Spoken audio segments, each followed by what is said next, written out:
আসসালামু আলাইকুম। সবাই কেমন আছেন? আশা করি সবাই ভালো আছেন। আজকে চলে আসলাম এমআর মোবারক পেজের নতুন একটি ভিডিও নিয়ে। ভিডিওটি দেখার আগে অবশ্যই পেজটি ফলো করে দিবেন এবং ভিডিওটি সম্পূর্ণ দেখতে থাকুন। পৃথিবীর বুকে এমন একটি জায়গা আছে যেখানে দিনের আলো ঘন গাছের ছাউনির নিচে হারিয়ে যায়, যেখানে কয়েক কিলোমিটার হাঁটলেও দেখা যায় না কোনো শহর, রাস্তা কিংবা মানুষের চিহ্ন। এই জায়গার নাম অ্যামাজন রেইনফরেস্ট। দক্ষিণ আমেরিকার বিশাল এই বন মূলত ব্রাজিলকে ঘিরে বিস্তৃত। এর অসংখ্য নদী, ঘন অরণ্য আর বিশাল জীববৈচিত্র্য একে পৃথিবীর সবচেয়ে রহস্যময় প্রাকৃতিক অঞ্চলগুলোর একটি করে তুলেছে। ভাবুন, একজন মানুষ একা ঢুকে গেল এই বনের গভীরে। প্রথমে সে শুনবে পাখির ডাক, বানরের চিৎকার আর পাতার ওপর বৃষ্টির শব্দ, কিন্তু কিছুক্ষণ পর সে বুঝতে পারবে এই জঙ্গল তার চেয়ে অনেক বেশি শক্তিশালী।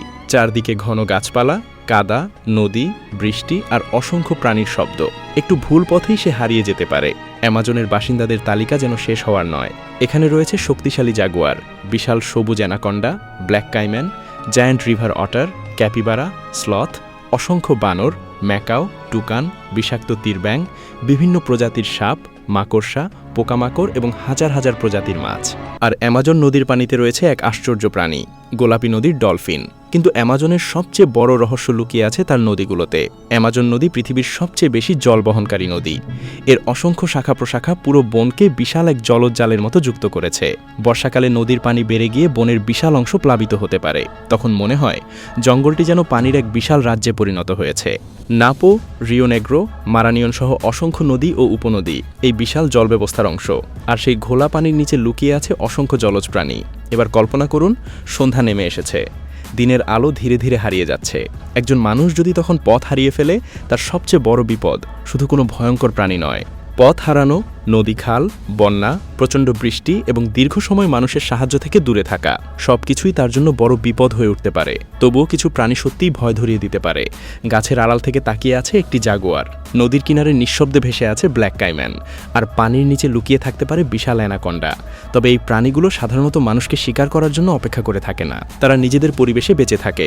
মানুষ তাদের এলাকায় ঢুকলে সংঘর্ষের ঝুঁকি তৈরি হতে পারে। অ্যামাজন শুধু ব্রাজিলেই সীমাবদ্ধ নয়। এই বিশাল বন ও অববাহিকা Brazil, Peru, Colombia, Bolivia, Ecuador, Venezuela, Guyana, Suriname এবং ফরাসি গায়ানা অঞ্চলে বিস্তৃত। অর্থাৎ এটি কোনো এক দেশের জঙ্গল নয়, এটি দক্ষিণ আমেরিকার বিশাল একটি প্রাকৃতিক ব্যবস্থা। জাগুয়ার থেকে ক্যাপিবারা, অ্যানাকন্ডা থেকে কাইম্যান, গোলাপি ডলফিন থেকে জায়ান্ট অটার, স্লথ থেকে বানর, ম্যাকাও থেকে টুকান, প্রতিটি প্রাণী এই বিশাল বাস্তুতন্ত্রের একটি অংশ। অ্যামাজনকে শুধু ভয়ঙ্কর প্রাণীর জঙ্গল ভাবা ভুল।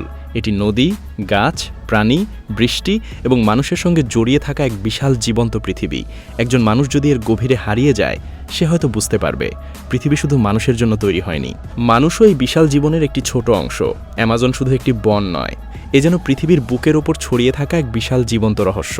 আর সেই রহস্যের কতটা আমরা জানি? হয়তো এখনও খুব সামান্য।